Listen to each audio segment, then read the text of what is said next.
for it to be easy. You should plan for it to be a knockdown, drag-out fight and require everything that you have in order to win it, because the people who told you opposite of that, the people who told you to go out and shop when we were at these wars, were proven wrong twice already.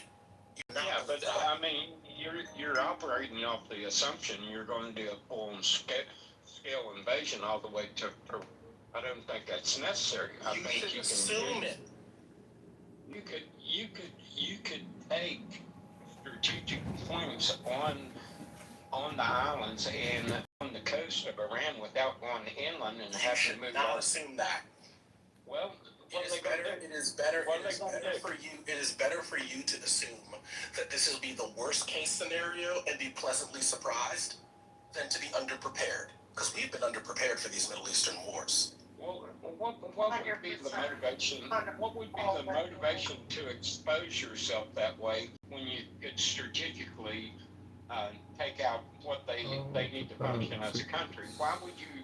What military? What general would propose exposing the troops like that without the need to? You can't win the war without air power and ground power combined. Anson was perfect on this in the critical thinking forum a couple of weeks ago. And his essential thrust was, the American public doesn't support it, therefore we can't wage it, therefore military action is punitive at best, right? It punishes them for their killing of other people at best. But if you look at what they're strategically been able to do, strategically able to shut down which was open before this happened, that still United States keep it from being shut down, right? That was a very important strategic assumption that no longer exists. I listened to a retired general the other day talk about this exact same thing, and his assessment was exactly what I was saying. You have to take American Libertarian and take the strategic islands you can control, or the coast, which will open the Strait of Hormuz up, will shut all of the funding to Iran's government down, will shut all necessary imports to the country down. You can strategically bomb bridges and power stations and bring them to the beach without having to go inland. You start going inland towards Iran, yeah, you're going to suffer national casualties. But why do it if it's not necessary? Because if you don't do it, they're just going to attack you. That's exactly right. They'll just attack you from the positions inland. How are they going to attack you? Drones, missiles, truck bombs! Don't forget about those big, huge motherfucking truck bombs which aren't that hard to deploy. A lot of stuff, drones and stuff there. We shut a bridge down, which essentially crippled their ability to move that stuff into that port city. You know, there's a lot of strategic ways this can be fought. Are they going to hit us with air power? No. They can't control the skies. Are they going to move troops towards us? If you can't control the skies and you move a convoy out of Tehran towards the coast, and you got F-16s and S-22s bombing them, they're going to be decimated before they ever reach the coast. So their only operation, strategically, militarily, to impede us taking that is through ballistic missiles or drones. That's it. That's the only card they got to play. They can't move troops because they can't protect the troops as they move down towards the coast. They have no air cover for the troops. Did anyone ever look at Iraq when they was trying to get out of Kuwait? They called it the killing field, where they was trying to move out of Kuwait. They had no way to protect that convoy, and our planes just come through and decimate. It'd be the same thing with Iran. Yeah, it'd be the same thing with Iran trying to move any troops down. So international oil prices, like from that $100 area. a They barrel move it for down, five they'd have no air months cover, they'd have no way to because protect the of the troops. checkpoints, They'd just be which is always massacred standard. as they come down. Yeah, let them come down. Now, Let on them send the Iran, tanks, for let their them send the point troops. of it, They'd just be massacred in a Iranian convoy. military Plain and simple. They is have no trying way to to protect it. retaliate by targeting And they have regional no way economic other oil and than drones electrical and shoot a infrastructure ballistic missile to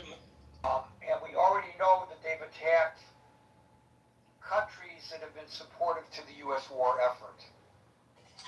Now, he did an exclusive interview with Axios today, the president did, in which he acknowledged that he's considering a massive escalation of the war. He said he's considering, this is his words, quote, considering a massive attack that would be, quote, bigger than ever before. And he said he is, quote, close to making a decision to restart major combat operations.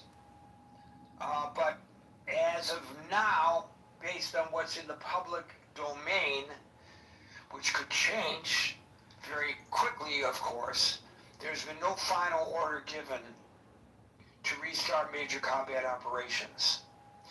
So he indicated in this interview that the potential military operation would eclipse the scale of previous strikes, including those conducted during the Operation Epic Fury. And he claimed, to the Israeli point of all this, that Israel would join the operation, quote, in 2 minutes, close quote, if requested.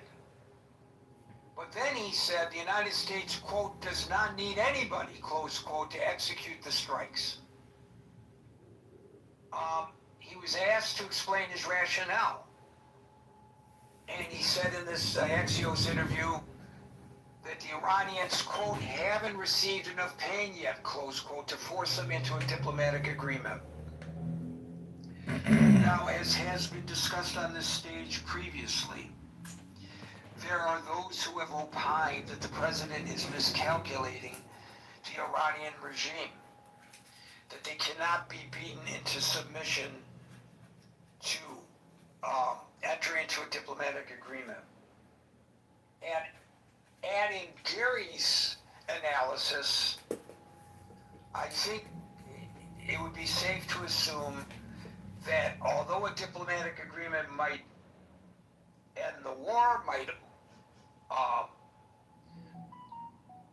force the opening by agreement of the Strait of Hormuz, might bring gas prices down sometime before the midterm elections. The one thing that we can all say, even as we may collectively breathe a sigh of relief, and I say collectively because the polling shows that this is an extremely unpopular war, Iran's not going to hold to any agreement. So, I'm not suggesting that one ought not to be reached for the moment. Others might argue that, and they might be correct. But I'm just interjecting that history has shown that Iran cannot be trusted to hold to any agreement. So that interview, by the way, was conducted by Barak Ravid. He's like the go-to reporter. He's been breaking all these stories there in the Middle East.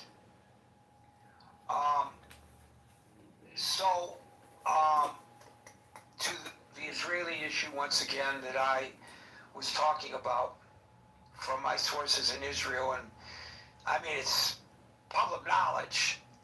So when I say my sources, maybe I'm putting too much emphasis on who I'm talking to, but they are my sources and they are in Israel, so it's accurate. But I'm not suggesting that it's exclusive information. Several Israeli cities have opened public bomb shelters in anticipation of a potential Iranian missile response. I mean, I think they've been very fortunate up till now. Excuse me, as you can tell,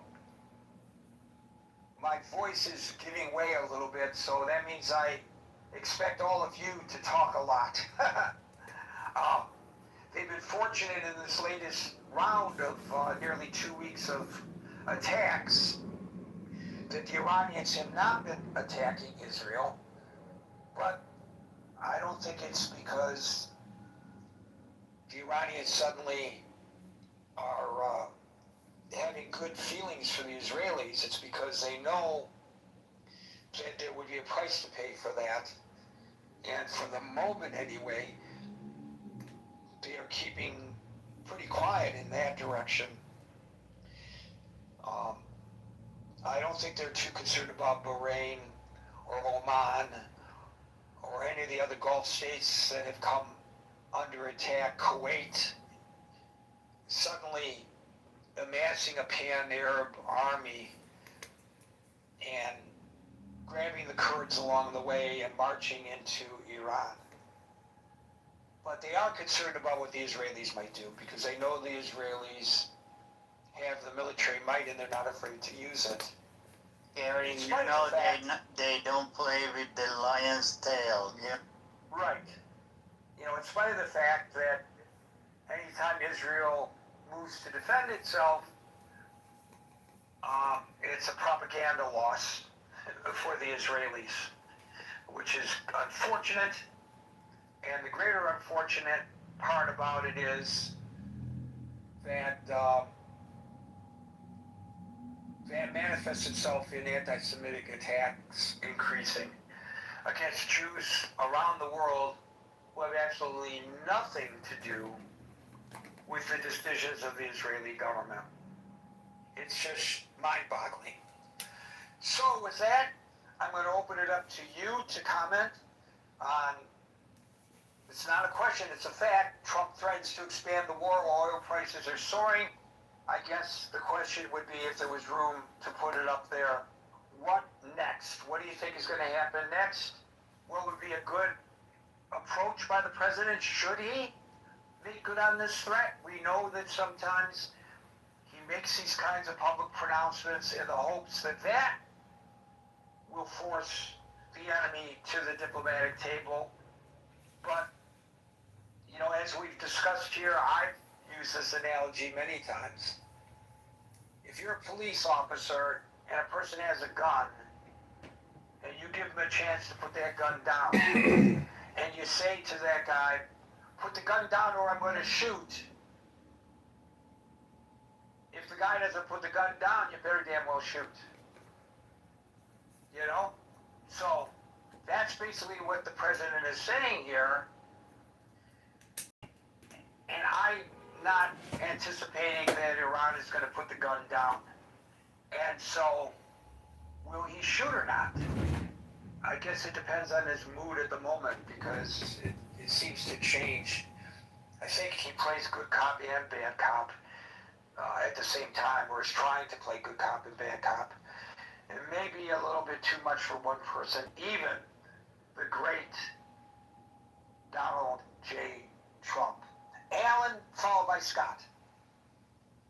Yes, sir. Go take a nap. You ask everybody talk long, so you go take a nap, because I'm gonna. Sorry, I didn't. What did you say? I kind of dozed off. Kidding. I know you kid a lot. Anyway, hope everybody doing good. I'm glad I see Steve on the stage, and Scott and Marshall and Agent and Grant. Hopefully everybody doing good, everybody is safe and sound. Here my intakes is. First of all, Israel is not gonna listen to the propaganda outside. It is our job. I hope what you said and that Catholic movement, I hope it spread like a firewall and take over everybody, because that's fall in our shoulder. We know the propaganda, we know the machine is outside, and unfortunately there are some stupid idiot. They make an excuse of action of Israel, and then they grab. They don't go after the young Jewish people. They go after 70, 80, weak and old one. That's how coward they are. And it's a shame. It's a total shame. But anyway, that's our responsibility to support Israel as much as we can. I think, Gary, the plan is already set up. What he says he's gonna bomb the shit out of bridges and overpass and all these things, because that's the one way to block the regime half-ass army. They can come to the south, because South is a more any other place to get in. Turkey is out of question. Russia's border is out of question. Afghanistan is out of question. Afghanistan is easy to get in, but it's unfortunately geography it's got high end of mountain over there, and it's not easy to pass through. The best way is, and all the words coming out of Iran, the stage is setting, and they are trying to save few cities, especially Ahvaz, Abadan, Khorramshahr, Possible. Khuzestan is the best one. They can secure enough, and then the boots on the ground is easy. And then when the stage is set and safe, and then Reza Shah III, he can walk in there, and I promise you things will change matter of few seconds. And unfortunately, they have to do the whole scenario very carefully, because we're not dealing with the normal, government. These people, they don't hesitate to do anything unhuman by all choice. But the news is good.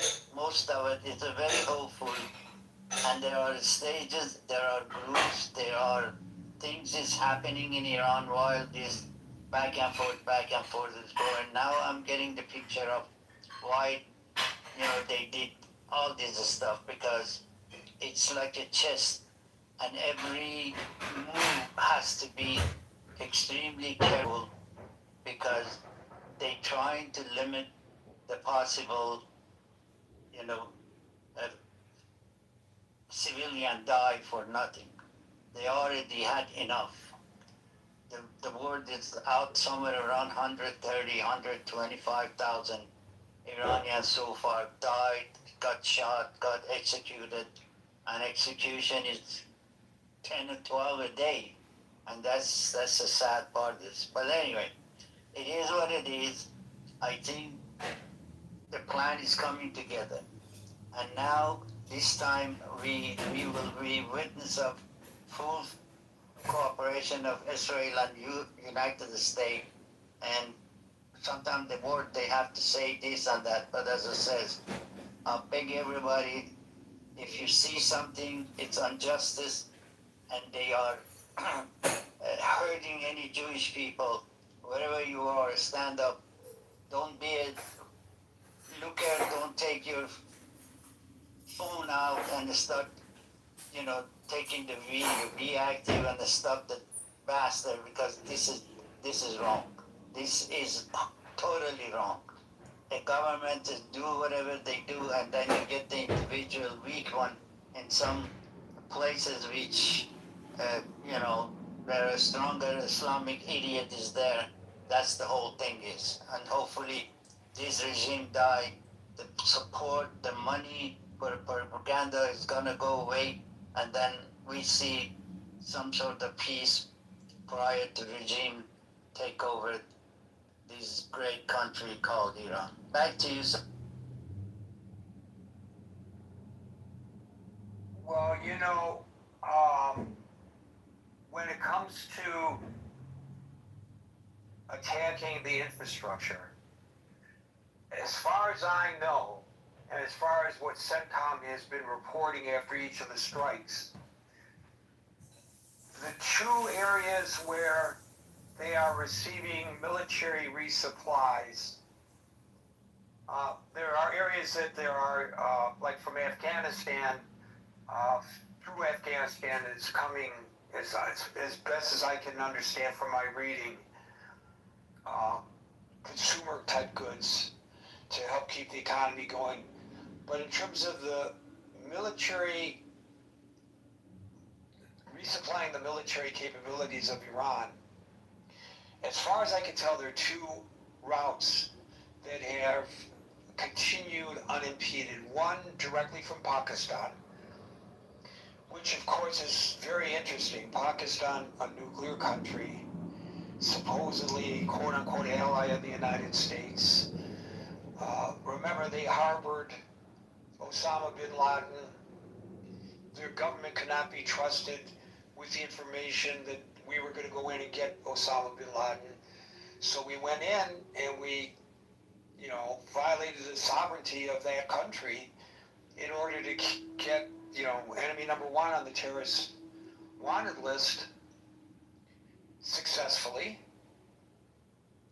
And yet they've had a role in the so-called negotiations with Iran. I don't know how you accept their largesse when they are actually part of the operation that's filling Iran with military might.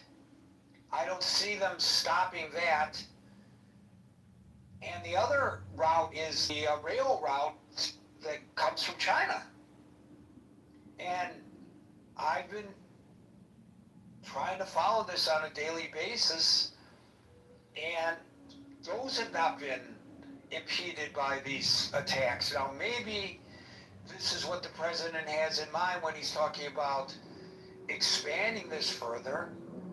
For certain, these have got to be scenarios that are played out at the Pentagon, but the ultimate decider is the President of the United States, the Commander-in-Chief. But with your obvious intimate knowledge of the situation in Iran, Alan, why do you suspect that these tactics haven't been used, breaking off the military supplies to Iran? Wouldn't that be what you want to do? That's the whole idea, is to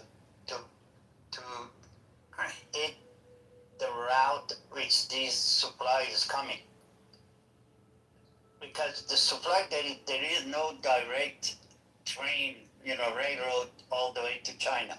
They bring it with the ship and they go to the south because they have the control of Persian Gulf. They have the control of that. There's no doubt about it. There's nothing hidden. They go in there, and from there they have to take it to hand of most of the army or hidden places. They don't have too many hidden places in the between the Gulf all the way to Tehran or whatever. And that's the only way. Railroad, that's the fastest way to take. They cannot take it with the, semi-truck or whatever. It's too much. And that's what they do. If they break up, there's several bridges from Gulf. If they, for instance, they're going to go to Tehran, there's several bridges. If those bridges, they get cut off, sources cannot come from north to south. The stuff from south, they cannot go to north. So that's a big interruption in between. And I think that's a big move.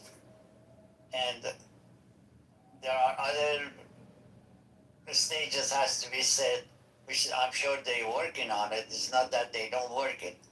And hopefully, in the past, there's another source.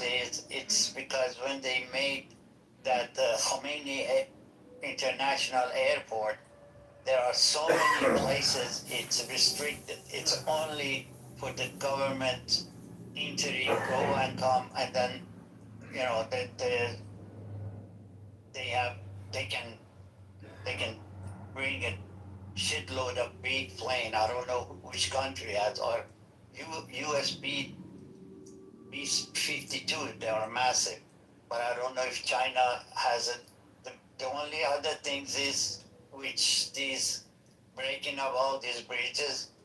If Russia has a plan to bring things from there, which is easy because they can fill up the shitload of the ship and then go across the Caspian Sea and then come to the port, like a Pahlavi port in the north and a couple other ports.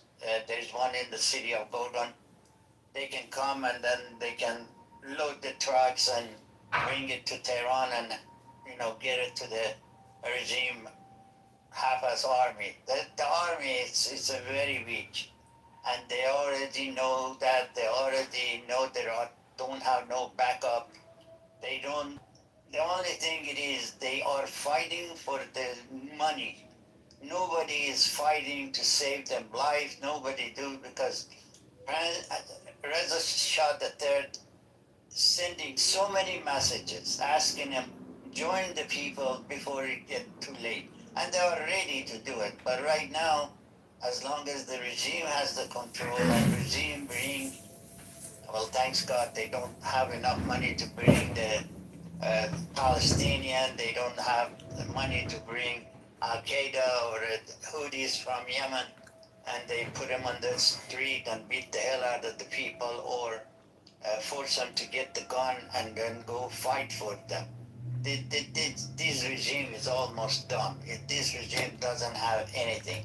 The only thing I think I'm afraid as one, and everybody else should be, it's this a little bit of nuclear facility and nuclear power they have. If they blow up those, they're gonna infest the whole Middle East and possibly damage some other stuff. Right? Right, I'm glad you mentioned the Caspian Sea. I did not mention it because they're indemnified from military attacks from the United States. The U.S. military is not going to attack Russian assets, bringing in military supplies via the Caspian Sea. However, I will note that there have been several occasions when Iranian Caspian Sea ports have been bombed by the Israelis. But I don't think that they've attacked the Russian ships. They have attacked the ports, but I do not believe they've attacked the ships. I think that's a line that the United States and Israel are not willing to cross, and for obvious reasons. Thank you, Alan. We'll go to Scott, followed by Marshall. Okay, so Gary, what's the question here? I mean, I'm listening to. So I listened to your salvo. I listened to Alan articulate. I mean, so we're commenting on Trump's. So Trump's threatening to widen the war. Is this a good tactic? If he does it, is this gonna be a positive or a negative? No, is he just bloviating? What's going on here? This is gonna be not good. I think this is. I mean, I think a couple things. What's the objective? Right? Is the objective regime change? Okay. I mean, I maybe we could do that with. I mean, that would seem to take a lot of truth. Well, he claims in the interview with Axios that the objective is to bring them to the negotiating table through force. Okay, so and part of the negotiating table, I guess, for force would be getting the nuclear dust. Okay, we get the dust very strongly. Get the dust. Yeah, so I think we would. I mean, I guess on one level, again, we've talked about this ad nauseum in this room, right? Like I have anyway. I mean, about it's just the liberal versus liberal society in a war. Liberal democracies value life and don't like their people dying. And liberal theocratic autocracies can afford to spill a lot of blood. So at what point do you bring them to their knees, right? I mean, if you're somebody that doesn't have a concern for the lives of your people, you kill tens of thousands of them when they're unruly. And they can't vote you out. I don't know that we're just going to break their back the way Trump thinks we will. Like, I don't know, or I think that's going to be much more difficult than he thinks it's going to be, right? I mean, so presumably getting them to the negotiating table, I don't know how long. I mean, what it's interesting too, just like what they can do with drones, which is so different than Iraq, right? I mean, the inexpensive nature of drones and how they can be utilized in kind of warfare. I don't know. I think this is not going to go well. I don't imagine that.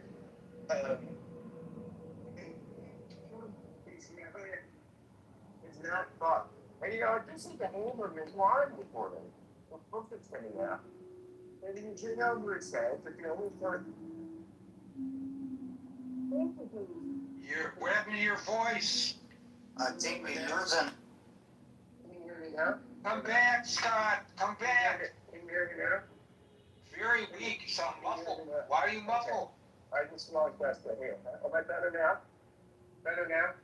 Not Better much. now? Here you go. Here you are. Okay. So yeah, I think that according to the Haber and Swan reporting, that basically Netanyahu came in, said this will be a walk in the park. In the administration, no one really challenged it except Vance. Vance was going crazy saying this is going to go badly, and Trump apparently said it's going to go great. It's going to go okay. And someone asked him, why do you say that? Because it always does. And so I think he was warned. I mean, Bibi apparently told him, again, if you buy Haberman and Swan, Bibi apparently told him it's going to be a walk in the park. Vance seemed like he thought it wouldn't be, and everybody else kind of went along to get along. And so I think, I think this is going to be messy, and I don't think we're going to get them to their knees anytime soon. I don't think this is going to go well. Yeah, so there you go. Scott, my friend, do you know why they can get it right away? What's that? I said, do you know why we can get it right away? We can get it done real fast. No, I don't know. Well, we all should know. We're not just fighting Iran. We're fighting China. We're fighting Russia. We're fighting French. We're fighting. We was fighting the British, but thanks God they changed. Now these new prime minister or whoever it is, it's totally against the regime. And now you hear him now.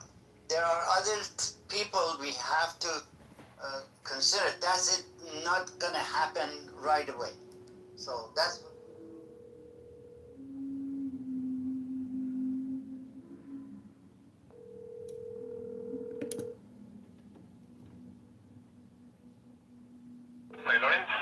Hi, can I place an order for pickup?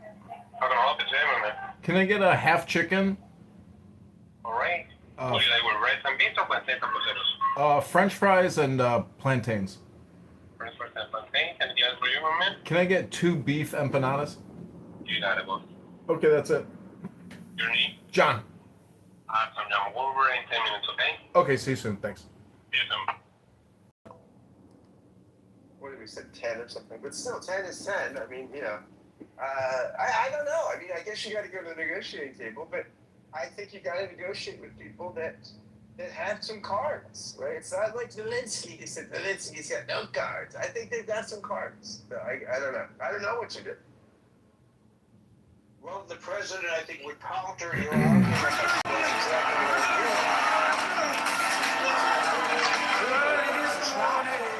Yeah, but they just let it go. And then you put something to the table. How do you trust anything that they're this is the same thing with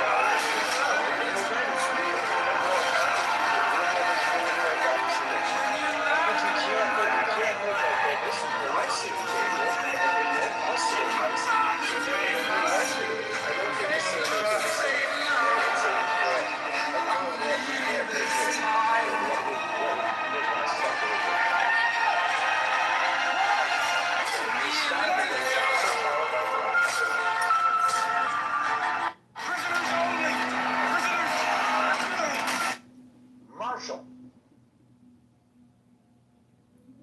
Hey, Gary. Brett followed by Steve. Can you hear me?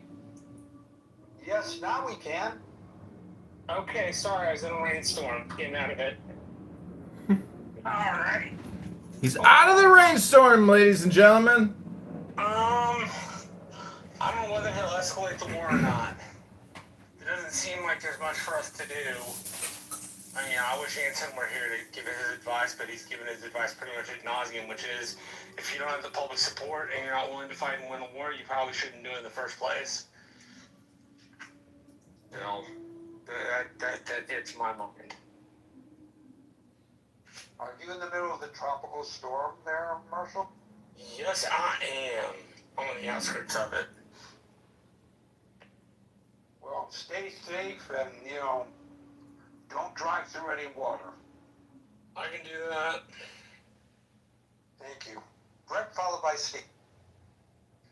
So I think we need to start out by at least correcting some of your opening.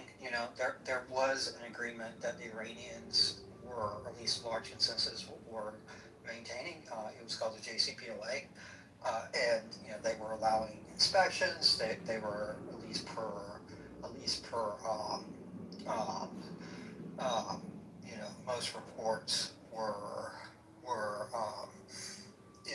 stained by the enrichment guidelines, etc. So to say that the Iranians won't abide by any agreement we come up with is to disregard history, and I think we should at least make that correction. I think for the current conflict, we kind of have to look at what we're actually fighting over. The MOU essentially said nothing about enrichment, said nothing about the enriched uranium, getting it out. What it was vague about was navigation of the strait, and the goalposts have shifted so much here that essentially Iranian control of the Strait of Hormuz is right now open for question whether we're going to enforce freedom of navigation or whether we're going to allow them to control the strait. It's a rather sad state for strategic affairs of the U.S. The other thing, the other few things I would mention would be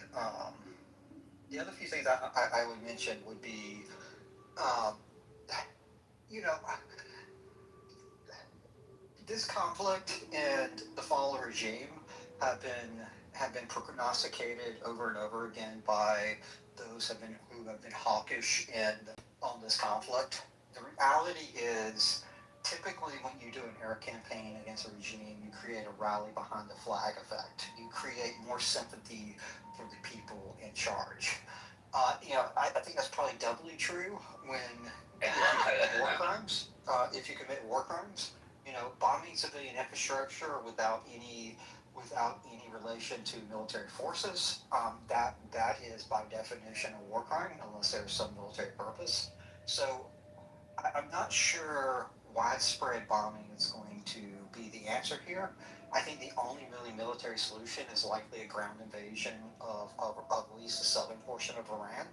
And I don't think that's feasible. So I think we're in a very weak position. Hey, Frank, hold on just a second. Gary, your mic is left open. I don't think you intended it to be. Thank you. I'm obviously a little bit under the weather. You don't want to hear me coughing. I appreciate you bringing it to my. So Brent, were you finished? Yes, I was. Okay, I think to claim that it's a mischaracterization of history is in fact a mischaracterization. Yes, there were aspects of the JCPOA that the Iranians adhered to, and when the president ripped it up, they felt unencumbered, and so all the benefits of the JCPOA that they were adhering to were suddenly dissipating. That's true. But let's not forget that in early 2018, Israeli intelligence seized a secret atomic archive from a warehouse in Tehran. And the documents prove that Iran had systematically preserved its historical nuclear weapons blueprints and engineering files. And then that resulted in an IAEA investigation. And the inspectors ended up testing these locations that the Iranians had hidden from them in violation of the JCPOA, 3 locations. And at those 3 locations, the IAEA discovered man-made uranium particles and then concluded that Iran had failed to declare the nuclear material and activities, which was a direct violation of the non-proliferation safeguards of the JCPOA. So there were structural omissions, there were lies, there was obfuscating, and I stand by my comment that they cannot be trusted to adhere to an agreement. Now, we may be better off with an agreement, and arguably the world was better off during that period of the JCPOA, but to say that they abided by the agreement, no, they didn't. Yes, there were some aspects that they abided by, but that doesn't mean that they followed through on the agreement in total. And so I would like to defend my observation based on actual historic facts, Brent. So just a quick response. If they were so out of violation of the agreement that it was showable, why did the United States do the process written out in the JCPOA to bring those violations to light? Instead, what we did is we removed ourselves, despite advocacy of people like McMaster's and others in the National Security Council that were advocating that they're largely in compliance with them. We removed ourselves universal. Like if this evidence was there and this case was being made, the JCPOA had a diplomatic solution in which you could bring that evidence first to kind of a corporate board within the JCPOA and then up to the Security Council to show that they were in violation, and the United States did not opt to show that evidence and show they were in violation. I do not see how your response is directly correlated to the comment I made. I'm not arguing right now whether it was the correct thing to tear up the JCPOA, and when there were other avenues that could have been taken, such as ensuring compliance based on what the JCPOA called for when you find that they're out of compliance. And I cannot speak, and neither can you, for the decisions of the Biden or Trump administrations when these things came to light.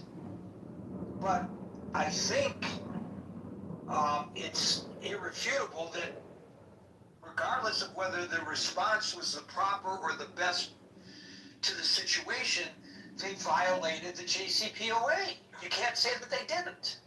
I can, because what I'm saying is the Trump administration had an opportunity within the JCPOA framework to bring up any disputes like this, and they did not. What they did is... So you're denying the facts as I presented them? I presented false information? I'm not denying the facts. I'm just pointing out... The facts that I presented are that the Iranians violated the JCPOA. I'm just pointing out the obvious fact and the historical fact of the way that the Trump administration was drew, even though there were structures within the JCPOA to essentially put Iran into non-compliance with the JCPOA, which they did not use because, frankly, I don't think the facts you stated are a slam dunk as you think they are. But that's... Well, they are slam dunk because it's true what I just said. And so you can argue, and it's a fair argument to make, that the response of the Trump administration was the inappropriate response, especially when there was a resolution process that was built into the agreement. That's not what I said. I didn't even address that. I just said that they were not in compliance, and they've never been in compliance. And then you argue something that's related, but it's not directly responsive to the point that I made, and you say, aha, I proved your response inaccurate while telling me that what I said was accurate. It's really interesting how you did that, Brent. Very interesting. It was accurate, but then again, it wasn't. That's exactly what you said. Steve, followed by Agent. Well, to kind of dovetail into that conversation, Gary, I think with any person, nation, or any group, the first thing you have to assess is what is their belief system and what is the motivation behind it. Now, when it comes to Iran, I think we have a pretty clear track record of what their motivation is. The destabilization of Lebanon and of Syria, the support for the Houthis in Yemen, and the continual perpetuation of chaos within the Middle East. And to think that someone that has this, and the belief system comes down to a 12th Mahdi belief system within the Shiite religion, the belief and the motivation of people that constantly show you who they are and what they're willing to do should be informative as to how you can approach someone when dealing with them in a negotiation. And to pretend that for the last 40 years that we haven't tried to engage these people with reasonable offers to kind of mitigate this and try and tamp this down is asinine. There's been Republican, there's been Democratic presidents that's tried to wrestle with this problem to the point, and the further, as far as motivation, not only was they systematically improving their centrifuge technology for enrichment, as simultaneously they was working on advancing their ballistic missile capability. What was that one military base in the Indian Ocean? They almost hit us with a ballistic missile. It's like 2,000 or 3,000 miles. So we see a country that systematically cheats on negotiation. We see a country that is engaged in systematic destabilization of a region that's critically important to the world economy. If anyone wants to do a quick AI search and pose this question, what would occur to the Middle East and vis-a-vis the world economy if the Iranians would obtain a nuclear weapon and use them in the Middle East? And people say, well, nuclear weapons are a deterrent. Oh, really? They're a deterrent for someone that has a track record that they do of just complete debauchery in that region? No, this wouldn't be a deterrent weapon for the Iranians. It would be an offensive weapon. And you go and look at the cascading effects that this would have, not only on the Middle East. It could start a bloody regional war between numerous countries there.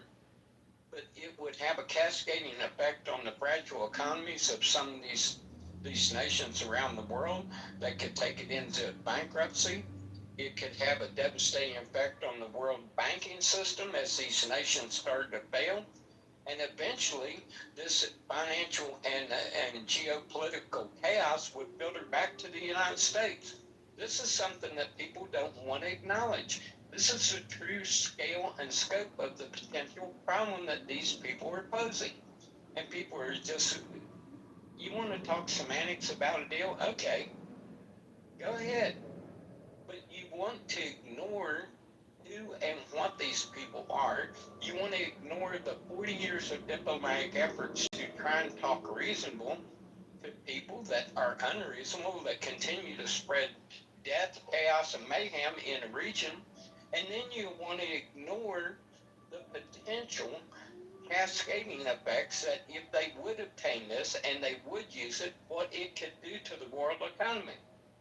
So these are all elements that people don't want to touch on, but this is not short term, but this is a long term reality of failing to deal with the people with a mindset and a motivation that the Iranian mullahs have, and the potential for not only the Middle East but for the world economy.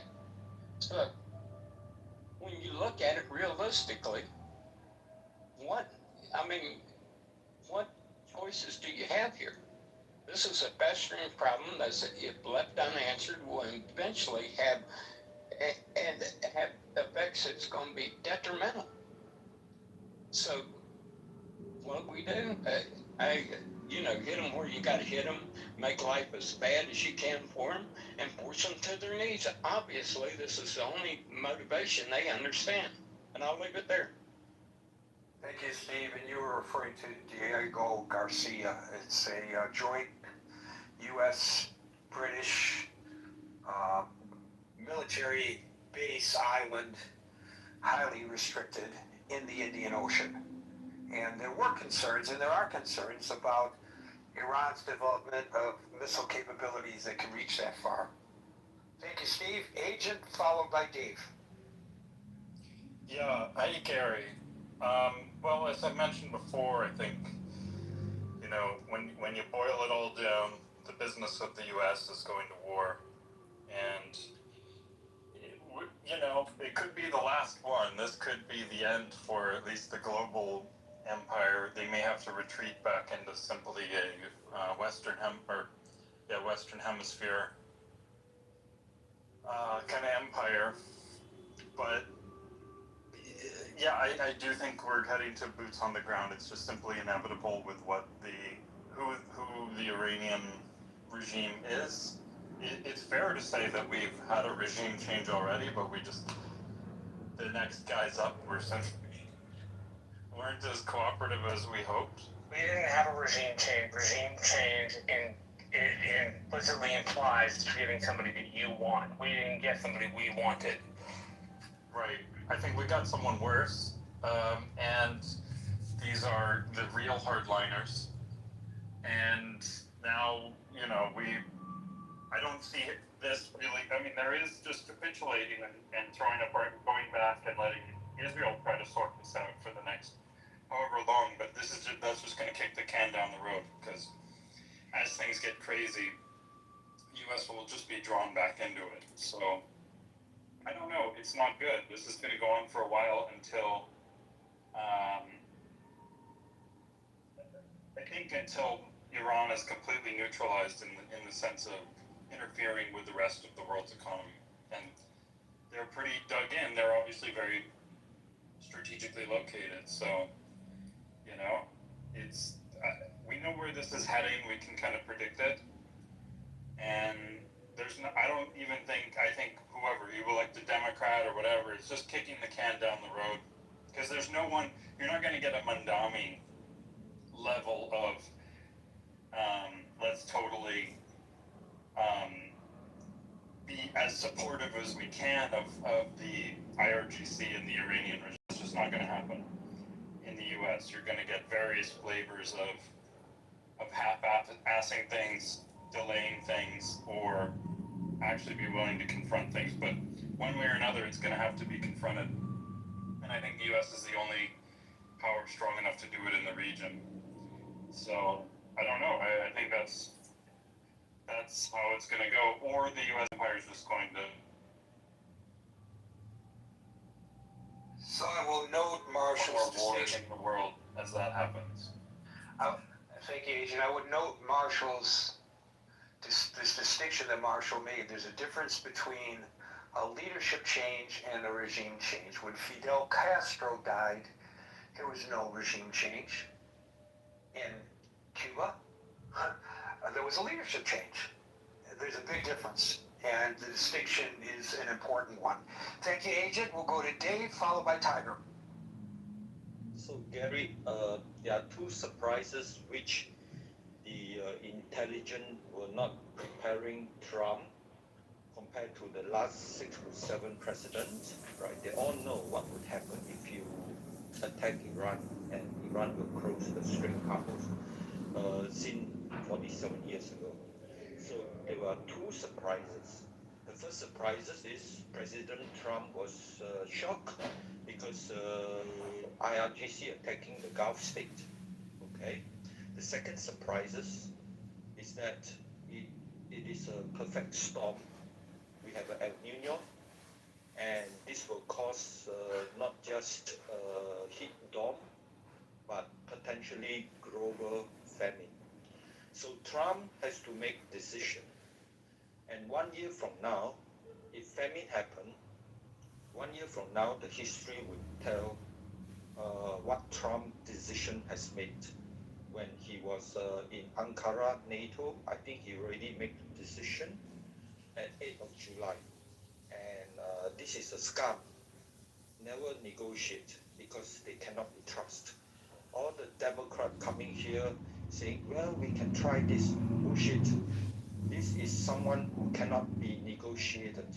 So stop providing justification for alternative option of the failure of all the previous democratic negotiator. Period. This one cannot be negotiated.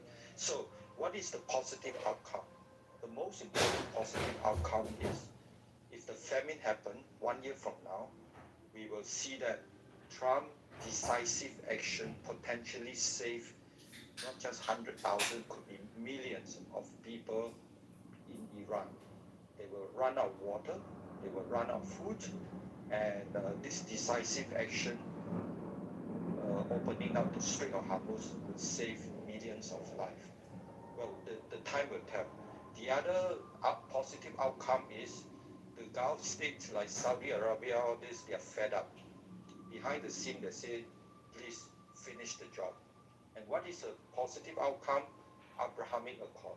And Saudi already, in exchange for nuclear civilian arrangement, Saudi will sign Abraham Accord. That would be a titanic shift in the Middle East peace. So any other excuse like petroleum, we don't want war, all these are enemy, adversary indoctrinating all this idea to prevent America from saving potentially millions of lives in Iran. And I heard what Alan said, totally agree. Everything had been decided. And 21st of July, when the Lebanon Joshua was here, and he iterated again the outcome. There will be more nations join Abraham Accord. First time in history, peace will come. And then all the proxy will be dismantled, and then history will tell 1 year from now, prevented a famine that would potentially kill millions in Iran. I think that is the most important thing. Everything Alan said, I totally agree. Everything has been decided. It will be free of Hormuz, Plan A, and Kurd and Alawi has been attacking skirmish for the last 3 weeks. And they would come down from the Zagros mountain. Hopefully the bridge is not too far this time, not like the Second World War. They will come and meet the invasion coming from the east side of the Strait of Hormuz, and will permanently free Strait of Hormuz. If Plan B lucky, then will be liberation of Tehran. Everything has been planned. Israel has been planned. All the news, all the information be leaking, just like what you say, Gary. They're all consistent. Positive, positive, positive outcome. Oh boy, there are two things that you said that I'm having difficulty following your logic. And I'm presuming if I'm having difficulty, then probably other people are as well. So I want to try to suss out what you said. You made a point of criticizing the previous Democratic administrations for not holding Iran's feet to the fire. But I think that since the hostage crisis in Iran, there were at least two administrations, or there were two administrations that were Republican, and both of them had the name Bush. So why do you single out the Democrats for what you see as failed policy toward Iran, and you indemnify the Republicans? I think basically Trump has the biggest ball to take the risk. Previous, the Republican may not see the risk so clearly as him, and most of the Democrats involved are negotiators for the nuclear arrangement, and they try to defend why they did not fail. So most of the argument is why they did not fail. All the Democrat advisors, all they are doing is we did not fail, and so this is why I'm criticizing the Democrat side. Seems to me that your argumentation is strictly partisan in nature with regard to that, but that's fine. You answer the question. The other thing that I find interesting is she said, you know, this president is going to prove his worth because he's going to force the reopening of the Strait of Hormuz. But wasn't it his actions that resulted in the closing of the Strait of Hormuz? It seems to me that you're suggesting that if I'm a volunteer firefighter and I set my neighbor's house on fire and then I respond to the alarm and put that fire out and save my neighbors, I'm a hero. I'm not the perpetrator, I'm the hero. How can you credit the president for resolving a crisis that he created?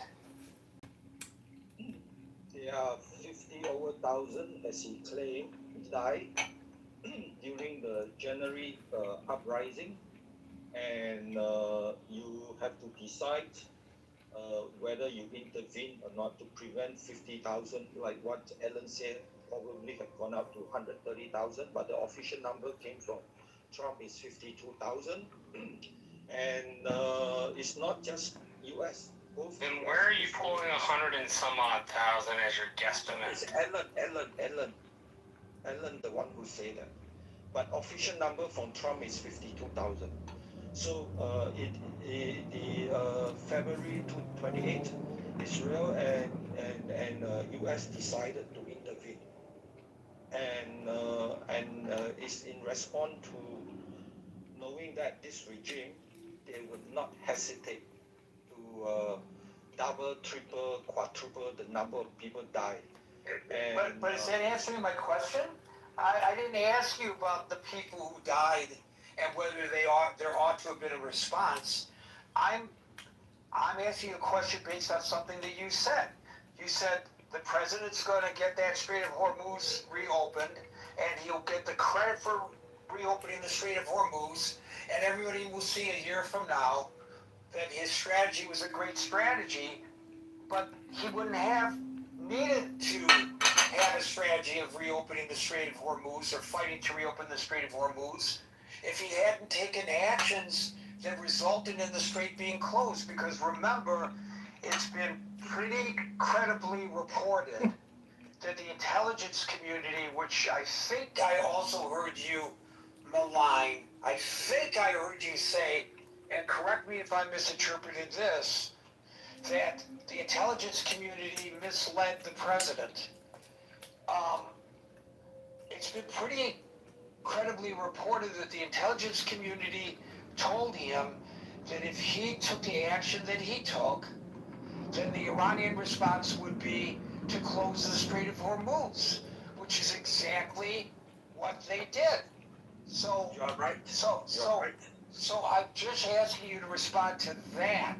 I'm not asking a global question about whether we should have gotten involved in this in the first place or not based on what was happening to the people of Iran. I'm just asking you to respond to something you said about the president will deserve credit a year from now for getting that Strait of Hormuz reopened.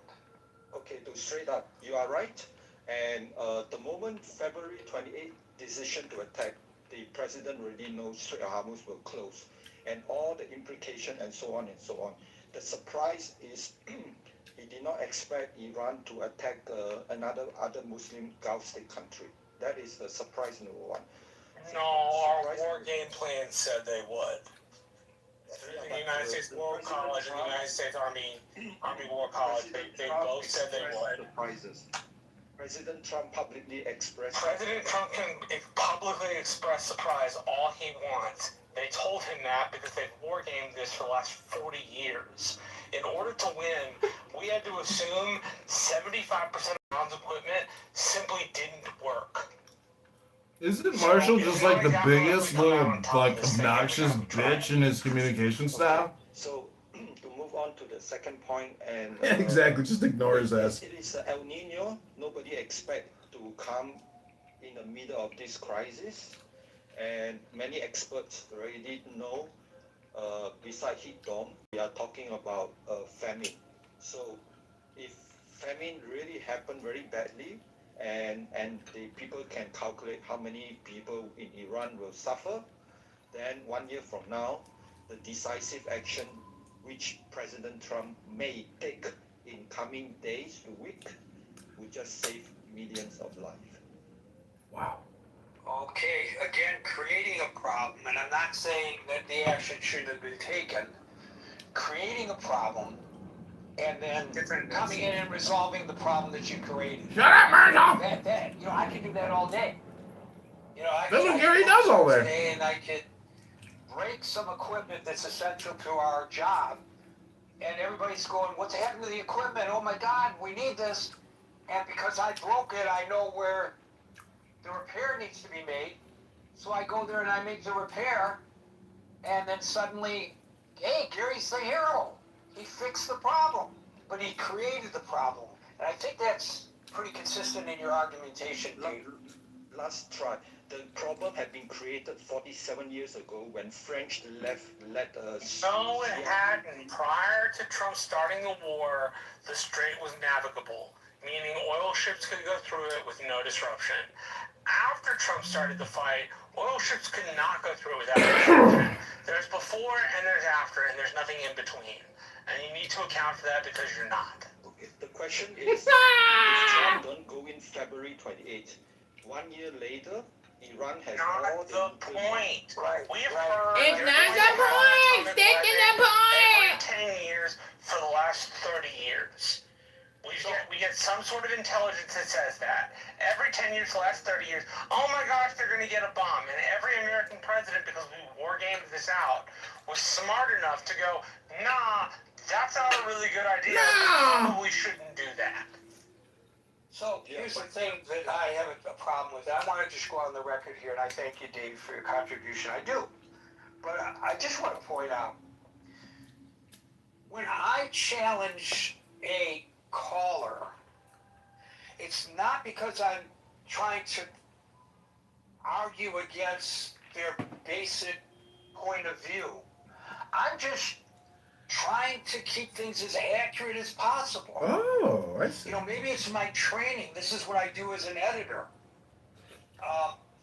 What do we know? We report what we know, but we don't report what we don't know. And we certainly don't report things that are contrary to what we do know. Oh. And so the caller and a previous caller as well made statements that are factually inaccurate and then backed up the factual inaccuracies by talking about something else that is related to the discussion, but not answering the question. This would never go in a court of law. As I point out, this is not a court of law. This isn't a court of law! Nothing to do with court of law! I guess you're not obligated, as I point out in my opening salvo, to respond. But for me, and I think for Marshall, because he's the one that expresses his frustration, probably Alan and Steve and Scott and Abby as well, but they don't express it. We find it very frustrating when we ask about one thing and people answer another. The question was about the opening of the Strait of Hormuz after ignoring the intel that told them that it would be closed. Can't even remember what the hell Dave was talking about anymore, can you? And opening it, and a year from now, That's not the point! reopening the Strait of Hormuz. And then the caller says, but if we hadn't gone in this way, the caller said, would have been greater. I didn't ask about the massacres. I didn't make a point about whether we should or shouldn't go in. Maybe you should, Gary. Iranian people. Maybe you should. That wasn't the context of the question. And that's why we get Callers down in this back and forth, which, by the way, is frustrating to the people who are waiting in queue. They want to get back to the topic. So please try your level best, folks, to stay on the topic. If you're asked a question about A, don't talk about B.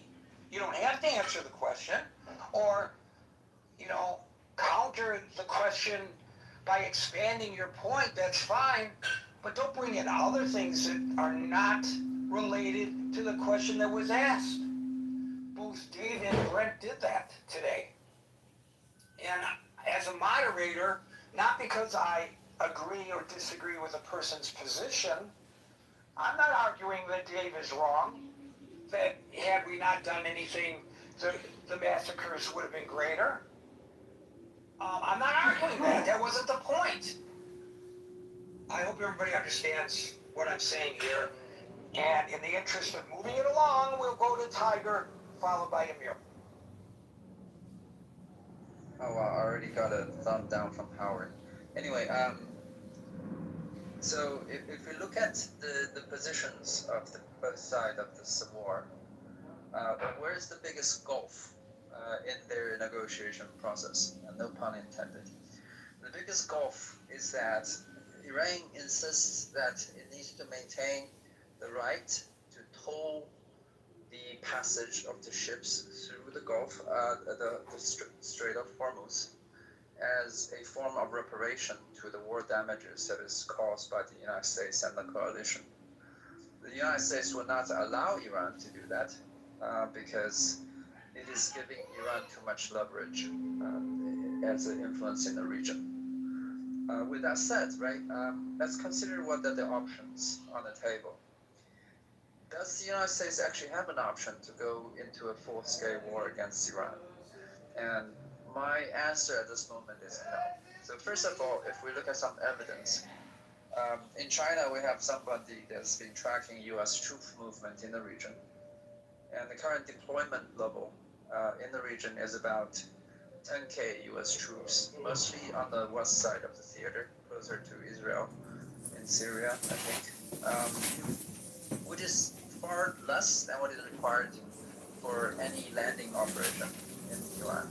The estimated required number of troops for that would be somewhere around 100K. And if we're talking about a full-scale invasion with possible occupation afterwards, the estimate could go as much as 1 million troops in Iran.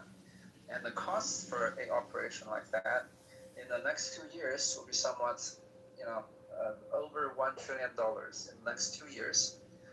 And to consider that the current ordinance level of the United States to sustain a full-scale war is capping the time of depletion at about 6 months. In order for U.S. to actually engage in this full-scale war, it needs to ramp up production of all the ordinances in a very short amount of time, which takes a lot of money and basically would transition the U.S. economy into a wartime economy. I think a few days ago we talked about the difficulties of the United States to manufacture something as basic as 155 millimeter shells. That's not a realistic option, right? So what is the likely option? Because we know that probably the United States is not willing to let Iran take control of the Strait of Hormuz, which is the status quo right now. They have effective control over it because their projectiles can threaten passage of ships. And short of a complete toppling of the government or a capitulation on the negotiations, this is not going to change. So the only middle option that the United States have is, as the title suggests, to expand the war by striking more of the infrastructure and hoping that that is enough to bring Iran onto the negotiation table in a position of weakness so they will accept the United States terms. What are the likely targets that the United States can strike on the Iran territory right now? The biggest port that Iran has is the port of Abbas. It has 5, roads leading to it, 5 highways, which the United States have already bombed 3 of them. But it has not completely disabled the logistics network. Other than that, this is second-hand information I got from a Chinese analysis. About 80 or 90% of Iranian power generation relies on natural gas, which are mostly, harvested from the Karg Island, or actually sorted in the Karg Island, and transported to all the stations across the territory of Iran through this pipeline, going from Karg Island northward into Isfahan and so on. If the United States bombed this pipeline, it would disable about 80% of Iranian power generation, which is going to be a difficult thing for Iran. But our analysis suggests that this is not enough to stop Iran from having enough capacity to inflict real damage on U.S. assets in the network. Adding to that, this is actually civilian infrastructure. So what is the Iranian likely response to that? It will be the targeting of power generation and desalination plants across the region, most likely in Saudi Arabia and Qatar and neighboring countries. Because for it to actually hit Israel is a possibility, but the success rate would be lower. So what we're looking at potentially is the result of this middle option being a further escalation of oil prices, and we haven't even factored in the blockade of the Strait of Aden by Houthis, which will actually require more U.S. intervention in itself. It's going to cause massive inflation. We're probably looking at global economy having a huge tsunami of stoppages and shortages and possibly famines, like somebody else has already pointed out. It's not a very good outcome for anybody who is either involved in this war or not involved in this war. And if we examine the likely outcome, it actually does not give the United States a say in forcing Iran to not control the Strait of Hormuz. So, Gary, while I understand, right, people like the Jewish people or Iranians who want to have a different regime have a very strong interest in trying to get the United States into this option, or possibly even into the full-scale war, to everybody else, this is likely to be a losing option. So I really hope your propaganda does not succeed in the United States thing. Boy, you do great till the end. You had to bring in the Jews and propaganda. Don't do it again, Tiger, because I will not allow for that. Exactly. Exactly. This is the kind of rhetoric that puts Jewish people in danger, because the rhetoric is telling people that all the problems of the current situation are the fault of the Jews. Do not do it again, or you will be disallowed. That was disgusting. Gotcha. How can Gary, how can a person say everybody is benefiting out of this if the United States and Israel stay back? What kind of benefit they get? Just milking Iranian blood for nothing? What is this guy is talking about? But it is open, it's a free country. He has title to his opinion, but he can act his opinion, and you know where he can. Yeah, I just don't allow that kind of discourse here. He had a great analysis of the situation, pretty intellectual, very well spoken, and then he has to throw that nonsense in. And I want to call it out anytime I hear it, here or elsewhere, like I had to do on Facebook just before I came in here today, because I was complaining about anti-Semitic attacks in New York, and people came back at me about genocide. That's exactly the point. The people are using what they claim to be genocide, and they have the right to that opinion. I'm not so certain that I would say that what happened in Gaza meets the definition of genocide, but a lot of people think it does. Even if it did, what does that have to do with me walking down the street being subjected to harassment or worse because I'm Jewish? I have no control over what Israel does. Maybe I support them, but I have no control over it. So why are you attacking me? You're using this as an excuse, and that's exactly the kind of anti-Semitism that Tiger added. A lot of people probably didn't, Scott, even realize that that's what he was doing. Of course. Okay, it's interesting. The death toll in the war in Gaza, on the Gaza side, about 70,000 folks. And most estimates are saying, reasonable estimates. I'm not talking about like hardcore Zionists, ideologues, like Please people. don't downplay the deaths of like 70,000 versus. I'm not. 50,000. Folks are not Is that not enough for you? Would you like to have more? 50,000. You have to wait your turn, Edward. 50,000 are combatants. So 20,000 non-combatants. Okay?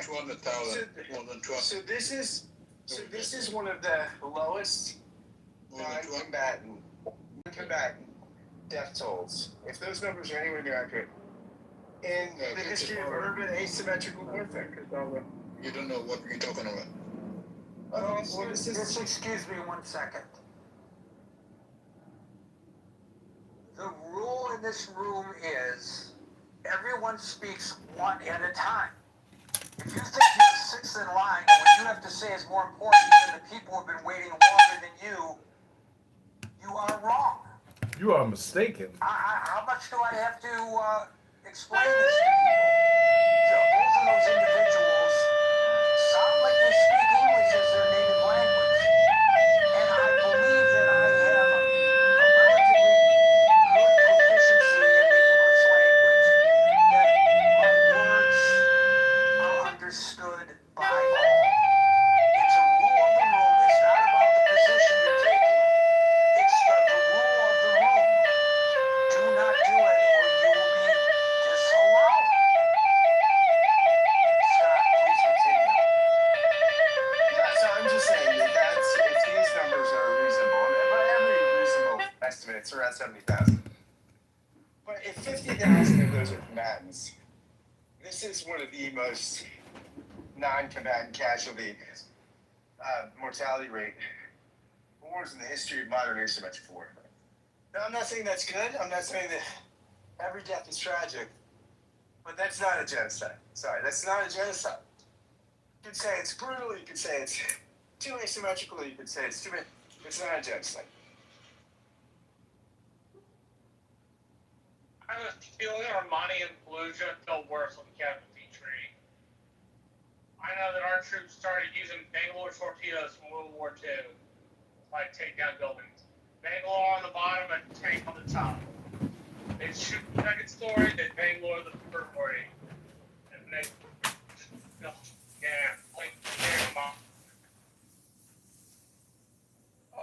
You're underwater a little bit there. Look, if it's a genocide, I gotta tell you, I'm very disappointed. And I'm saying this facetiously. Who genocides a population by distributing polio vaccines? Why would you do that if you're prosecuting a genocide? Who genocides a population by telling them, get out, we're about to attack? Believe me, if I wanted to kill off the Palestinians, I certainly wouldn't do that. I would just go in there and kill them off. Who does that? This is a blood libel, and it's not the topic of the room, but we've gone off track a little bit here, so I'll just say that I can list dozens of actual genocides. Nobody's out on the streets protesting that. You want to talk about Iran? How many people the regime in Iran deliberately killed? That's not genocide. That's just the people, duh. Right. Who's protesting that? No one. Well, why? Yeah, I know why. They're not Jewish. Only Jews should be allowed to do genocide, Gary. That's right, only Jews can commit genocide. We're only. Okay. Amir I followed took care by of him. Amir followed by Legend. Now, I think he might have been saying that facetiously, though. I'm not so sure I think he was being sarcastic. I may be wrong. Amir followed by Legend. Hi there, guys. I have a quick question. You have to wait your turn. Get it? How many times do I have to say it? You have to wait your turn. I'll say it slower if I have to in the future. Amir. Yeah, this is why I love coming here. I mean, some of the clubhouse rooms that I attend, they're like Roman public houses. I mean, this is why I love this. Please keep on this thing because you're doing a great job here, Gary. Just a couple of points. First of all, just to put things in perspective, what Israel, I mean, okay, it's a cliche to say every single person dies is really bad, which it is, it's terrible. But just to put things in perspective, what the number of people that have been killed in Gaza over 2 years, Islamic Republic managed to do it over 2 days. So let's just put things in perspective. If you want to complain about things, just do it in a more consistent way. I'm talking about the people who are keep giving this thing about this narrative about Israel, but they tend to ignore all the countries that do, whether it's... Did they warn them before they killed them, Amir? Absolutely not. Absolutely not. These guys were just protesting. They just came out just to beg the very basics in life, very, very basic human rights. And they were gunned down with machine gun. So where is this, this massive left propaganda? Where the fuck are they when that happens in Iran? So by the way, the populace of Israel is evenly divided over the current leadership. And people come out on the streets by the thousands, the tens of thousands, sometimes the hundreds of thousands to protest. And on almost a daily basis, there are ultra-Orthodox Jews tying up traffic because of massive demonstrations, because the law has changed that they are subjected to conscription, just like the non-ultra-Orthodox Jews. They don't like it. And some people who have been imprisoned for failing to report when drafted. Just yesterday or the day before, they stormed the prison to try to free them. How many of them were shot and killed doing it? Do you know? No. Zero. None. Zero. Absolutely. Anyway, please continue, Amir. So, on the topic then, I actually think the conflict will expand. No agreement is really on the horizon, Gary, until serious damage is done. That's how it seems to be. Serious damage to Iran's infrastructure, as unfortunate as it is. But that seems to be the pattern now. And I think, don't forget that the last sort of agreement or MOU that was signed, it was Iran who actually nullified it by hitting a ship. And they just basically, they tried to sort of justify that the ship shouldn't have gone that way and should have gone this way. That was not part of the agreement. So Iran doesn't want an agreement, and that MOU was never going to last. And the thing is going to expand. There's no doubt about it. But the point here is, Gary, that Iran is actually delusional. And I say this because it actually thinks that it can defeat a superpower. You cannot, it's a basic rule. You cannot defeat a superpower. Just as Ukraine cannot defeat Russia, you cannot defeat China, for example. If Ukraine can do serious damage to Moscow, but it knows what will happen. It knows how Moscow will up the ante. It could even use tactical on it. If it goes too far, if it starts hitting Moscow and kills thousands of people, That's what's going to happen. And this is exactly the same scenario here. If you hit a ship, we hit a bridge. You hit another ship, we hit a power station, power plant. And we just keep upping the ante. That's the nature. I mean, this is, I mean, effectively, this is, to some extent, it is Harry Truman doctrine, isn't it? Surrender, they will support you.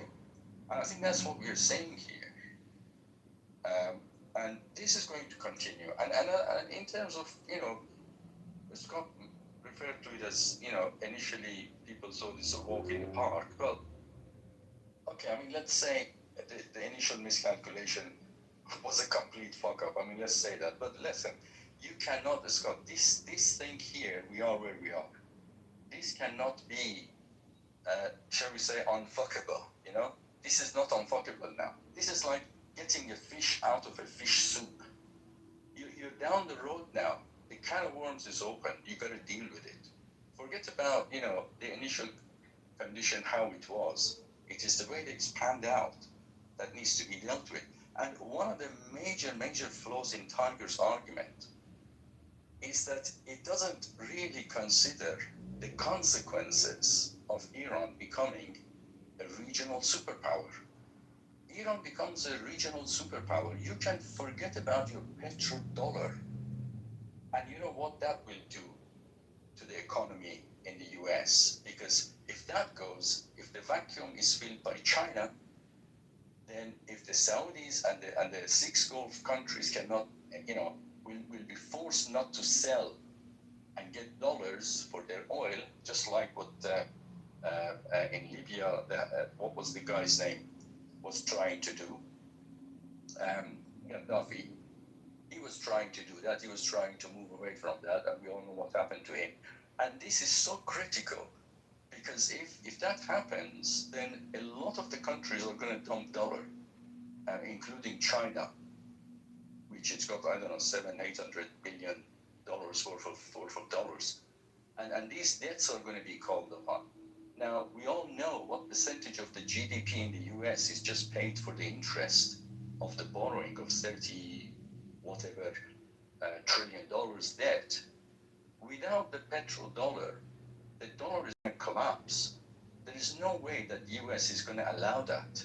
So forget about this idea that Iran could become a regional superpower, because the consequences of that are unimaginable in terms of just the economy for the US. And I'm not just scaremongering here. I mean, you can just ask the experts on this. What would happen if the petrodollar was compromised?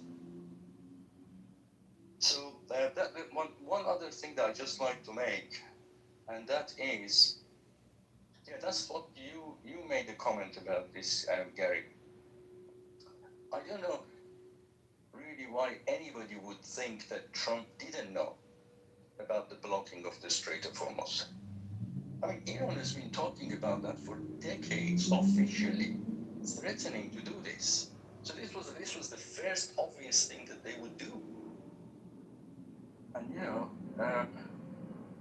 I mean, just imagine, just laying mines to close the strait is not at all difficult. You can use simple vessels like a fishing boat to lay mines, and they're already threatened it. So I can't accept that Trump did not know that was going to happen. How he's going to deal with it is what we're going to have to see. But I am betting you he will up the ante every time. This is Truman's doctrine, and it will continue. And I just hope it doesn't get to what Harry Truman had to do. I just hope that it doesn't get there, and I'll leave it there. Thank you. Thank you, Amir. Amir, I'm going to organize a protest. I want you to come and join me, or organize one in your community to free the Masalit people in Sudan. Free the Masalit. Now, of course, if there are genocides going on in this world, we know about them and we're out protesting. So I don't need to tell people what's happening to the Masalit people in the Darfur region of Sudan. I'm sure everybody knows about this, where there's widespread ethnic massacres, there are mass graves, and systematic sexual violence. documented. Not in Gaza, by the way. Sudan. Free the Masalit. Are you going to join me, Amir? I'm sure we could get hundreds of thousands of people on the college campuses to come out and march for those people who are being massacred in a real genocide in Sudan. I'm sure we could do it, Amir. I'm sure there's an appetite to do that. Only if you can get Mandani on board. Yeah. Of all people, right? Mamdani, why aren't you fighting for the people of Sudan? Legend, followed by Philip.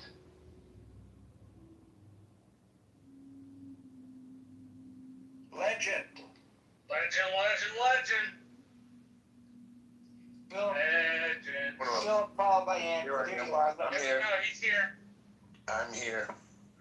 All right, so the topic threatens to expand war and oil prices soar.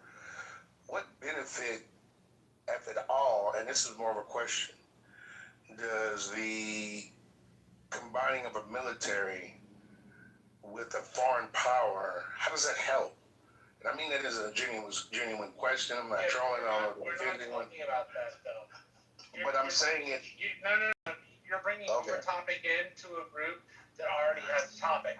So could you do us a favor? We would really love to have you, but you need to address the topic at hand and not the topic you wish we talked about. Okay, and if you had to just let me finish, I wanted to say No, I'm not going to let you finish. You need to you need to stick on topic. You're either going to say something about the topic or you're going to be moved down, one of the two. Like, figure it out really quickly. So oil prices, don't talk about the oil prices at all? Sure, talk about the oil prices. Talk about how they're getting more expensive, man. Go ahead. Talk about how they're getting more expensive. Go ahead. I was just trying to figure it out. I didn't think I was going to get off topic, but I think you may have a better understanding about what I was going to say, I guess. I'm not trying to troll or anything like that, if that's what I think my intent is at all. I'm really asked a genuine question. It's like, how does that help us as far as gas prices? But that not. I didn't finish. You need to confine. Sorry, I was trying to tie into it. My bad. We're not trying to tie your topic into our topic. We have. No, that's not my topic. I'm talking about gas prices. I was trying to say gas prices. I'm trying to say gas prices. I'm just saying, what benefit does it help? Like, I'm trying to get an understanding. Are we talking about the fast benefit or in long-term benefit? Yes, I'm talking about the long term because the fast. Well, actually, no, the fast benefit because right now, what's affecting us right now at the pumps is what I'm concerned with. Because the price of the barrels of oil fluctuates or goes up during wartime, right? And then we have to rely on, I don't think we ever even touch our reserves yet. Not that I understand that we do. If we're not, I don't think we haven't touched our reserves. We're just really relying on the export. We've touched our reserves. We've depleted them to like 60% of what they are. See, that's ridiculous. That's ridiculous. And then to combine ourselves as well as get into a war, I don't see any. Like it's just going to get worse. I don't understand. I really am trying to wrap my mind around the concept of what's happening around the world and how that is going to help us of course in the short term, but as well as in the long term too. How do we come out of this? And what do we get from all the actions that are happening on a major scale?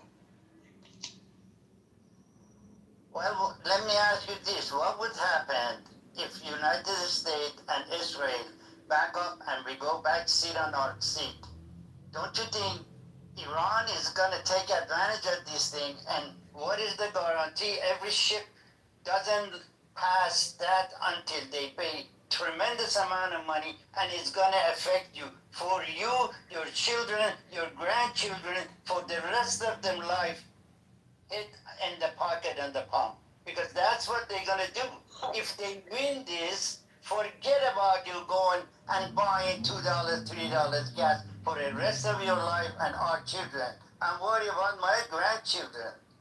they have to go to the pump.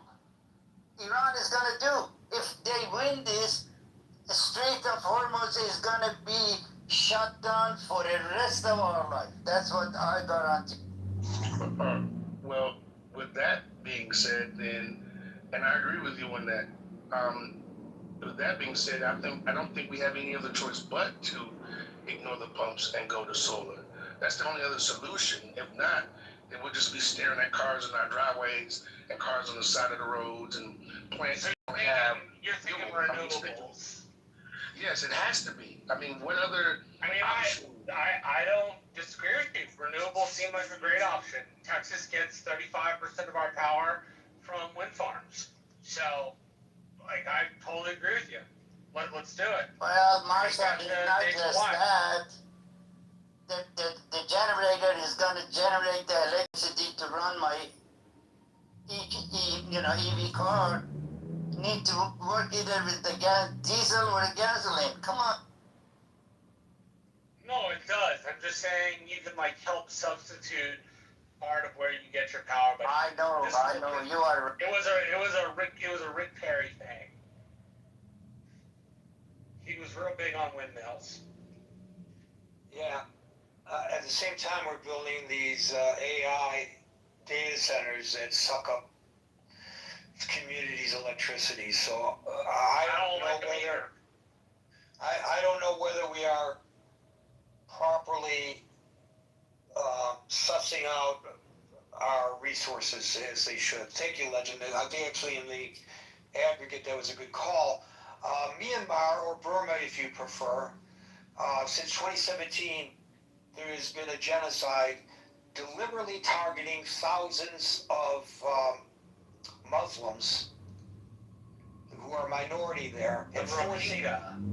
Right, the Rohingya Muslims, and forcing nearly 1 million to leave the country. Targeted killings. That's a real genocide. Thank you, Legend. We go to Philip, followed by Andrew. Gary, don't forget about the Christian genocide in Nigeria. But I think progressives don't get incensed because it's Christians. You know? I'm going to get to China in a minute, too. I hope Tiger is still here. Since he was so quick to talk about Israeli and Jewish propaganda. Philip, followed by Andrew. Thank you, and hi, Gary, and everybody. Yeah, your room tonight for me is a real roller coaster ride, and you know, I agree with Legend. You know, this war is having a massive impact on energy prices, which translates to food prices all over the planet, and there's money being taken out of already poor people's livelihoods, exactly due to this. I think, I hope the war does not escalate. I think even if you take out the Iranian regime, it's so fractured and it's so easy for even a small splinter group to close the Strait of Hormuz. So it's not easy to keep that open if you don't have a kind of a united people. And I don't think, you're going to achieve anything through violence, because violence begets violence. And it's not only violence in terms of bombs raining down, it's violence in terms of the way that some people portray others as the scum of the earth, you know.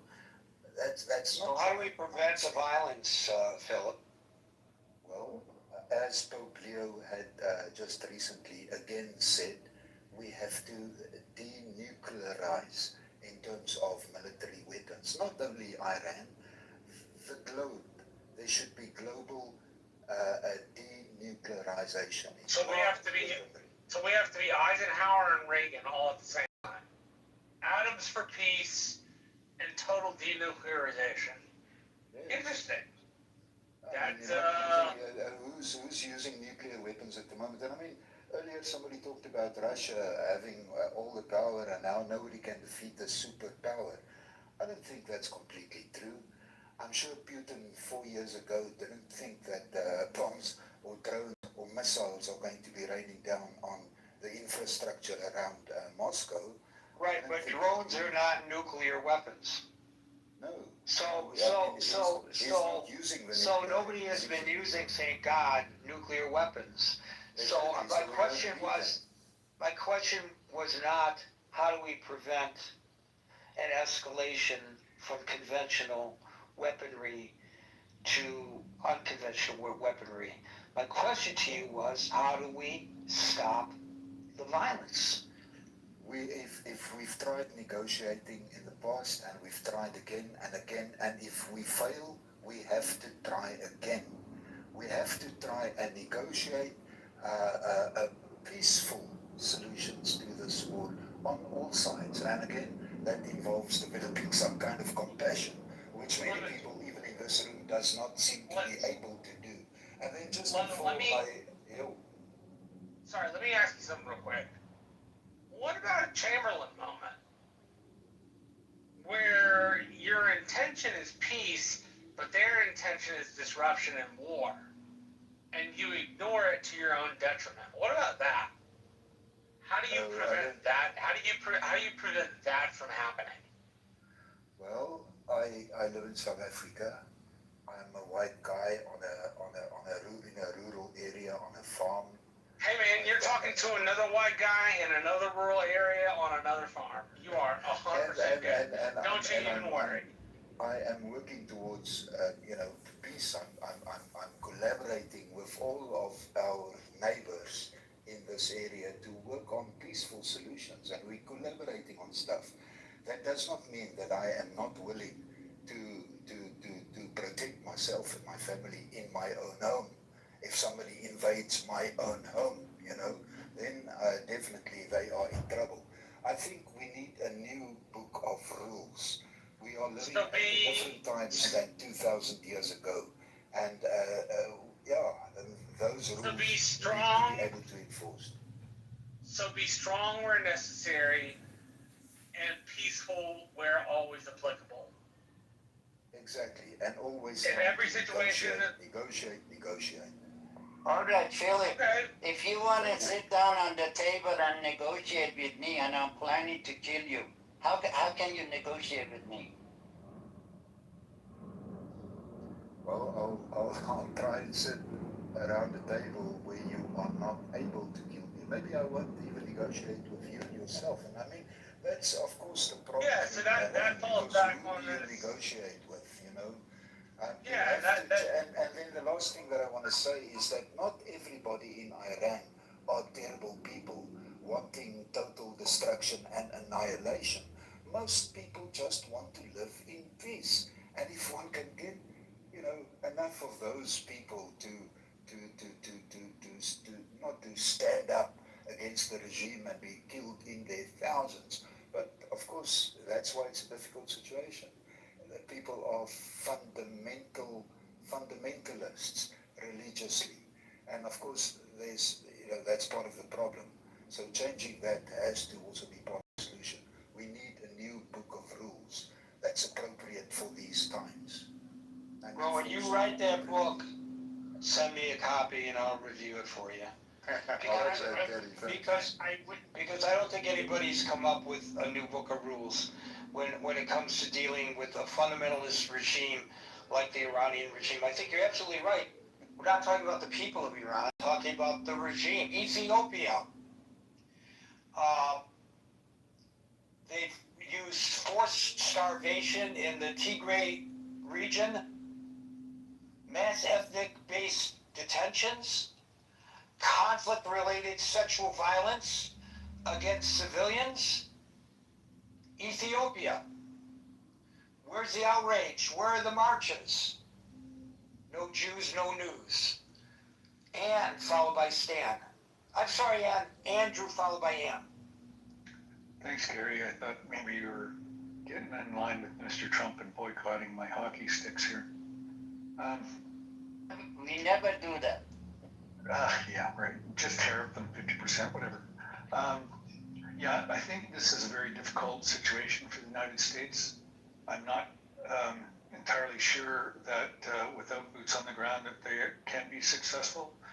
However, I think $1.5 trillion plus 69 billion was just put through the House of Representatives going to the Senate for approval. So I think that will go a long way to extend the money. But again, I think it comes down to the lack of ordinance and the depletion of the ordinance. I think that's what Iran is banking on, that there'll be such a depletion, unless it's just a massive bombardment right now. But without boots on the ground, I really don't see this evolving to a satisfactory end. It's totally, unfortunately, it's a quagmire. It's a difficult position to be in. You're backed into a corner almost, because if you retreat now, how are you going, the straits are still closed. And if you don't have total control of that country, then you're going to have to maintain some kind of escorting through the straits, because you can just pot shot through there. That's not a large area. And as long as you have a population willing to do that and has the material to do that, then, the United States, I think, is going to have to escort many of these vessels through. But it's pretty hard to do that when they're raining down with missiles right now. But I don't envy Donald Trump at this particular point in time. Like I said, there's a lot of money now there, but for how long, that remains to be seen. So, good grief. Thank you. Thank you, Andrew. China, and we've had the Prime Minister of Turkestan in exile on this show several times. The Uyghurs, they're Muslims, and other Turkic minorities are subjected to genocide in China. There's a mass internment camp system for Muslims. There's forced labor. There's intrusive digital surveillance. Well, that's true about everyone who lives in China. There's state-mandated sterilization. State-mandated sterilization. The Israelis are missing the boat. If you sterilize everybody, then you can wipe out all the Palestinians without dropping a bomb. State-mandated sterilization aimed at eroding the group's cultural and demographic identity. We've documented it all right here. That's a genocide. None of the things that I just mentioned, China, Burma, Ethiopia, Sudan, none of these things occurred in Gaza. Were there deaths? Yes, I'm not trying to minimize the deaths. I'm not trying to minimize that a lot of civilians were killed. But none of these other things, which are deliberate attempts to eliminate the existence of an ethnicity or a religion within a society, is what's going on in Gaza. And one can argue that the Israeli response to the constant attacks by Iran's proxies, and most notably the October 7th attacks, was unjustified. I would not agree, but I wouldn't stop somebody from making that argument.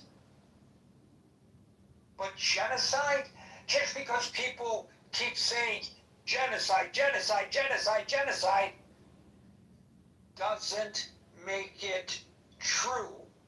And again, even if it were true, what does that have to do? What does that have to do, even if it were true,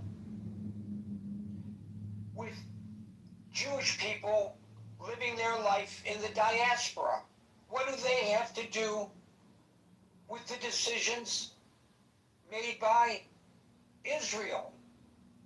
Since Iran, which we know is a terrorist state, which we know has caused the deaths since its inception of more than 1,000 American citizens. Do we go and attack Iranian people? Do we go to Persian restaurants and smash out their windows? No, of course not. Well, why not? Because it's the wrong thing to do, and the Jewish community simply doesn't act like that. Exactly. So all the people who are responding to concerns about the attacks on the Jewish people by bringing up Netanyahu's name and screaming genocide can go to hell. And followed by Stan if there's time. Yeah, you just answered my question, Gary. Thank you. It was, I just, adding way back now, this is 15 minutes ago, what actually makes it, constitutes something as an actual genocide, but you just answered my question. Thank you. Thank you. Look, there are arguments among scholars over whether that's a genocide in Gaza. I understand that. You can have that argument. But you're not going to attack me, my family, my friends, and people who I don't even know just because they're identifiably Jewish and get away with it on my watch. Stan, followed by Hassan if there's time. So, as far as the situation with Iran, we have a problem, and if we look at the facts, on the day before we attacked Iran, there was a agreement negotiated by Jared Kushner and Witkoff that solved the issue related to a potential nuclear threat, and we reneged on the deal. We went and attacked them, despite having negotiating in good faith. We negotiating in good faith. We then did an MOU, or well, I guess to predate that, the U.S. negotiated a agreement, and Obama negotiated agreement. Some people didn't like it. Trump ripped it up, and thus enabled the Iranians to enrich more nuclear matter. So we didn't follow that agreement. We did an MOU. We didn't follow the MOU. We followed the MOU. Iran violated the MOU. Okay, no. I'm not. Yes, they absolutely did. Okay, I'm presenting the facts. If we only have a finite amount of time here. If we look at what was at least presented in the paper today, with Saudi Arabia, there was a deal done, and then the negotiator-in-chief decided to change the deal after the fact. Right, but what does that have to do with this, about the MOU? It's very clear. No, it's not, Stan. That's why we asked the question. Okay, let me finish. So Stan, I'm gonna, because of the time, stop you, and because Abby is late to the table, I have to give her an opportunity. But I just want to tell you, there are arguments to be made about who broke the MOU, and you don't know, and I don't know for sure 100%. But if you listen to what the United States says,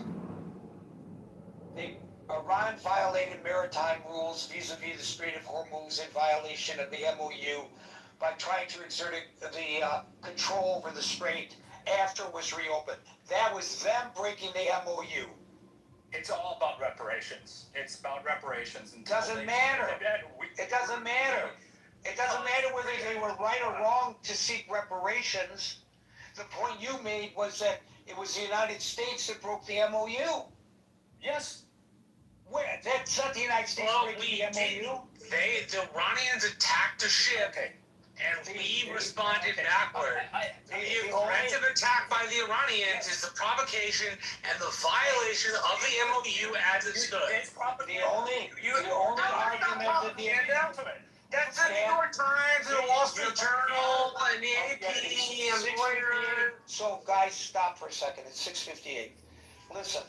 The only argument the Iranians have been making vis-a-vis the violation of the MOU involved a sovereign nation that was not a party to the MOU.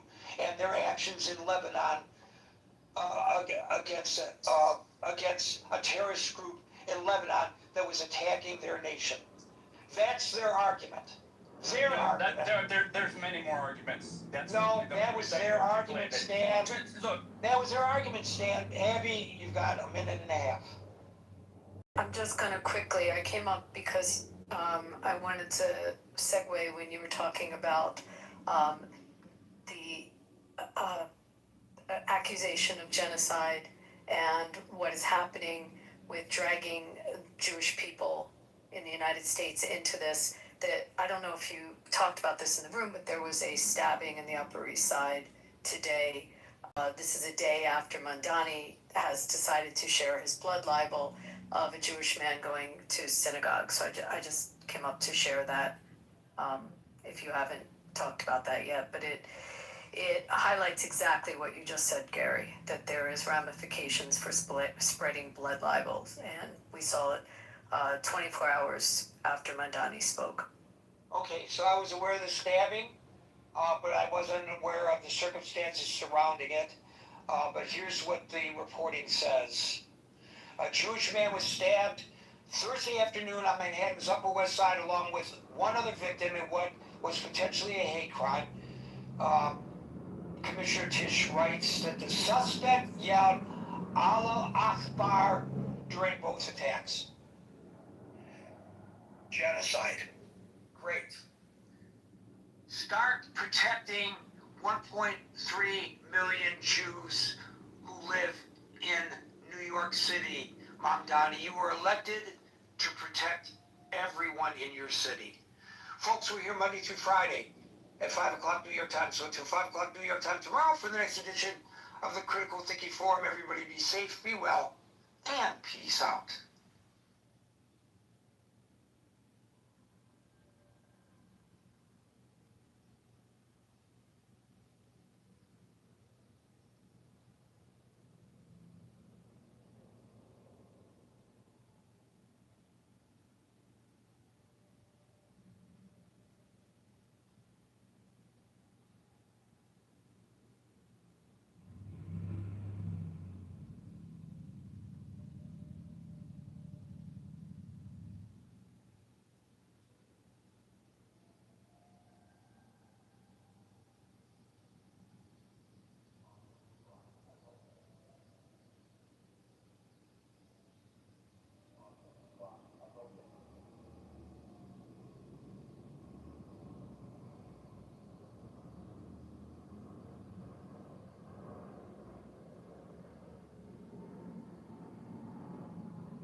doing better than us.